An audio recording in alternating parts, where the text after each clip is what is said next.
Sejam muito bem-vindos à nossa série Personagens da Bíblia. E o nosso primeiro personagem é Adão.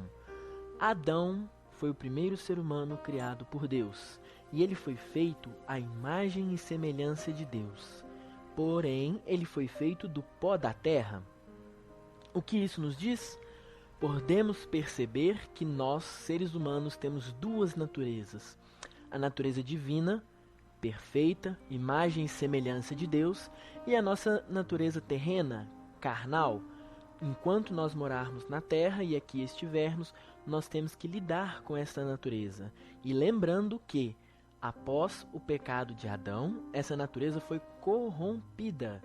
Ou seja, desde então, por um homem entrou o pecado no mundo. Então, a partir de Adão, o pecado jaz na natureza humana. E nós, seres humanos, precisamos lidar com a nossa natureza humana e a nossa natureza divina. Quando nós buscamos ser tratados, curados, transformados, nós vamos nos apoiar e depender da natureza divina, que é Deus que nos muda de dentro para fora, com a intenção do Espírito Santo, com a direção do Espírito Santo, com toda a graça de Deus e a misericórdia do Pai. E essa transformação será evidenciada pela atitude da carne. São as nossas atitudes no plano terreno que demonstram, que confirmam essa transformação que aconteceu dentro de nós. O segundo ponto que a gente pode aprender com Adão é que Deus criou ele como cuidador das obras que ele fez. A última criação de Deus foi o homem, porque antes ele criou céus e terra, mar e água, rios, peixes, animais. Depois que ele colocou todo o cenário, é que ele colocou o homem como cuidador. Muitas versões bíblicas colocam o homem como governante, mas nós temos que lembrar que governar nada mais é do que zelar, de proteger. Então, Adão, ele é um zelador das obras de Deus. Como algumas pessoas gostam de dizer, um jardineiro para o jardim do Éden. E nós, seres humanos, também somos assim zeladores das obras de Deus. Hoje nós temos este mundo e nós temos que zelar por ele em todas as áreas. E zelar também na nossa interação com ele, seja questões ambientais, sejam questões socioeconômicas. Nós somos zeladores da obra de Deus, principalmente as obras espirituais, os milagres e maravilhas que Deus tem feito na sua vida e na vida dos seus irmãos. Nós somos zeladores para dar um bom testemunho dessas coisas e compartilhar com as pessoas a grandiosidade do nosso Deus, que é poderoso para fazer infinitamente mais do que sonhamos e do que imaginamos. Outro ponto importante que podemos aprender com Adão é que ele foi companheiro quando Deus viu que ele estava só e fez para ele uma auxiliadora. Sendo assim, Adão agora era companheiro de Eva. E nós podemos entender e aprender que, como companheiro, ele tinha uma responsabilidade para amá-la, para acompanhá-la, para protegê-la. E, como companheiro, ele agora não era mais sozinho, não era mais só os desejos dele, o modo como ele via o mundo. Agora ele tinha que respeitar uma segunda pessoa, que também vê o mundo de outra forma. E isso é algo que nós temos que entender. A nossa visão de mundo, ela é só nossa. Cada um vê o mundo de uma forma. Logo, nos nossos relacionamentos, principalmente os relacionamentos matrimoniais, é preciso haver um entendimento para que o outro se sinta respeitado naquilo que ele acha, naquilo que ele entende, e também que haja consenso, para que as pessoas possam ser companheiras umas das outras, podendo se ajudar, podendo chorar junto, podendo se alegrar. O companheirismo, seja ele de irmãos ou seja ele de casais, precisam, cada um com as suas particularidades, levar em consideração o outro. Aqui nós já não somos mais individuais, e este é um dos maiores desafios que nós temos na nossa vida.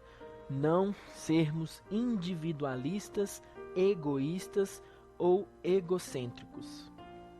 Este é mais um ensinamento que podemos tirar de Adão. Outro é com relação ao pecado, porque quando Adão pecou, ele percebeu que estava nu, e quando ele viu Deus se aproximando, ele se escondeu de Deus por medo. E quando Deus foi ter com Adão, naquele local onde eles sempre se encontravam, ele perguntou a Adão: Adão, onde está você? Deus por acaso não sabia onde Adão estava? Sim, ele sabia, mas Deus queria mostrar tanto para Adão quanto para nós que ele tem intenções, desejos, ele anseia por relacionar conosco, e não pode ser o pecado ou qualquer outra coisa que vá atrapalhar este relacionamento. Sendo assim, Adão falou com Deus: eu escondi porque eu estive com medo, eu estava com medo do Senhor. E esse é uma das marcas do pecado. O pecado nos faz culpado, o pecado nos tira da presença de Deus, porque ele nos envergonha. Mas, graças a Deus, nós temos Jesus Cristo e nós podemos lidar com este pecado de outra forma, uma vez que não há mais sobre nós condenação.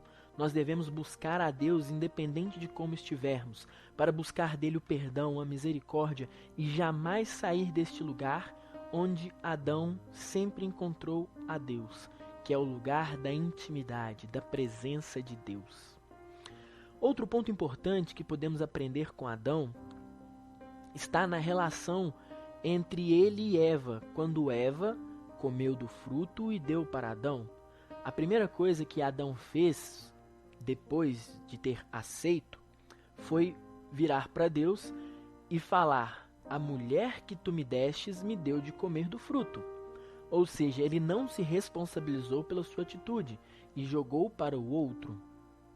Este é outro momento em que nós temos que perceber que muitas das vezes nós inventamos muitas desculpas e sempre colocamos no outro a culpa das coisas. E independente do outro ter ou não a culpa, nós devemos ser responsáveis pelas nossas atitudes e pelos nossos atos, porque isso é o que nós podemos fazer. Nós só temos domínio sobre as nossas atitudes. As atitudes do outro, nós não temos nenhum domínio sobre elas. Nós só podemos entender e buscar a reação, como reagir à atitude do outro. Então, no caso, Adão não só aceitou o fruto, como o comeu. Ou seja, ele tem que arcar com essa responsabilidade e, diante de Deus, assumir a culpa, que é outra coisa que nos remete a nosso relacionamento com Deus. Um relacionamento em que nós devemos sempre entender quando estivermos errados, nos achegarmos a Deus e derramar o coração, sendo sempre sincero. Deus, eu quis comer do fruto, eu quis fazer, mas eu não quero te afrontar, eu não quero te decepcionar, então me ajude, me perdoe, me conduza até a tua plena verdade, ou aquilo que o Senhor espera de mim. Este é o poder de um coração contrito, de um coração que não quer bater de frente com Deus, mas que quer se humilhar, entender que está errado e buscar a mudança, ainda que essa demore, pois a mudança é um processo, mas o primeiro passo é o arrependimento. Outro momento que nós podemos perceber na história de Adão foi quando Deus ele deu roupas para Adão. Ele fez roupas de pele. Muitos dizem que ali foi feito o primeiro sacrifício. Por que nós devemos observar isso? Porque cada erro que nós cometemos tem consequências que muitas vezes afetam outras pessoas, inclusive inocentes. Por isso nós devemos entender que os nossos erros têm consequências e que nós precisamos lidar com as nossas atitudes de acordo com o que Deus espera de nós. E quando nós não entendemos, nós devemos buscar a orientação de Deus, porque Ele sim sabe o que é bom para nós. Por isso as suas leis, elas são boas, perfeitas e agradáveis. Ainda que nós não entendemos, ainda que nós não concordemos, ainda que nós não consigamos nem observar o que Deus quer para nós no momento. Podemos achar às vezes que Deus é contra nós, que Ele está nos prejudicando, mas devemos lembrar sempre que Ele é um Pai amoroso, que Ele quer o nosso melhor, ainda que para isso Ele tenha que nos proibir de algum desejo momentâneo, embora Deus dificilmente proíbe a gente de fazer alguma coisa. Ele é tão amoroso que Ele permite que nós tenhamos as nossas próprias experiências. Muitas dessas experiências vão ser ruins, mas servirão de testemunho para outros irmãos, para que estes não cometam os mesmos erros. Isso, num relacionamento cristão, é o desejável, onde nós possamos aprender uns com os outros, para não errarmos nas mesmas coisas e fugirmos das consequências que não agradam a Deus. Por fim, podemos entender duas coisas. Primeiro, Deus retira o homem do paraíso, e segundo, Ele coloca para Adão que do suor do rosto dele, ele comerá o pão. Em primeiro lugar, nós devemos ver a retirada do homem do paraíso como uma prova de amor de Deus, porque agora que o homem comeu do fruto e está com o pecado, ele se corrompeu. Logo, ele poderia comer da fruta da árvore do bem e do mal, e se corrompeu. Só que agora ele poderia comer da árvore da vida e viver eternamente. E Deus jamais permitiria que o homem vivesse eternamente imperfeito. Pelo contrário, Deus tem para nós um objetivo glorioso de uma nova vida em perfeição, como Ele é, na glória, ao seu lado, diante de tua glória. Por isso Deus retira o homem do paraíso, para que este não coma do fruto e viva para sempre. Deus sempre vai fazer atos de amor para conosco, mas sempre lidando com as nossas atitudes e escolhas. Por isso, antes de qualquer coisa, que nós possamos conversar com Deus, entender as implicações daquilo que nós estamos decidindo, fazendo, para que a gente possa ter esse relacionamento com Deus, em que nós possamos pedir coisas, pedir permissão e fazer a vontade dele, sem que a nossa vontade seja jogada para escanteio. Pelo contrário, tudo o que nós tivermos vontade, apresentemos diante de Deus e que nós possamos esperar Ele falar conosco. E eu tenho certeza que a vontade de Deus para nós vai suprir a nossa vontade de uma forma inimaginável. A vontade nossa boa, que está alinhada com a vontade do Pai. E por último, o trabalho. Agora que o homem saiu do jardim, perdeu a conexão que ele tinha com Deus, face a face, ele começa a ser mais carnal. Por isso, do suor do nosso rosto, nós comeremos o nosso pão. Nós jamais poderemos ignorar a nossa natureza humana, porque ela é, a partir de agora, o nosso maior desafio. Lidar com as desavenças, lidar com os sentimentos, seja de ira, de indignação, de alegria, de amor, de paixão, de sedução, de prazer, de vontade. E com tudo isso, Deus ainda permitiu que nós pudéssemos conquistar as coisas através dele. Do suor do teu rosto comerás o teu pão. É uma promessa para a gente.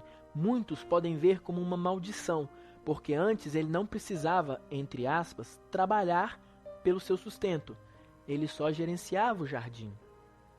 Mas agora ele tem que ter esforço para conquistar as coisas. Mas até nisso Deus foi amoroso e nos garantiu que com trabalho, com disciplina, se nós fizermos a nossa parte, Ele nos abençoará. Então, ainda que nós não estejamos na plenitude do Jardim do Éden, nós podemos atrair a plenitude de Deus para as nossas vidas no hoje, no agora, através de cumprir os princípios, de obedecer a palavra, de cumprir a vontade de Deus e de viver uma vida buscando a plenitude, até que possamos alcançá-la. pois é Deus que a dá. Ninguém recebe do céu coisa alguma se do céu não lhe for dado. Ou seja, nós podemos buscar de Deus os nossos desejos, as nossas escolhas e uma vida que agrade a Deus e que seja também uma vida em que nós tenhamos prazer, de certa forma, alegria, que nós possamos ter uma vida nessa terra trabalhando e sendo recompensados, porque Deus não nega nada a ninguém. Deus não fica devendo nada a ninguém. Muito obrigado pelo seu tempo, que Deus te abençoe e fica conosco para os próximos personagens da Bíblia, pois nós vamos estudar o máximo de personagens possíveis e que a graça de Deus seja com todos nós. Deus vos abençoe.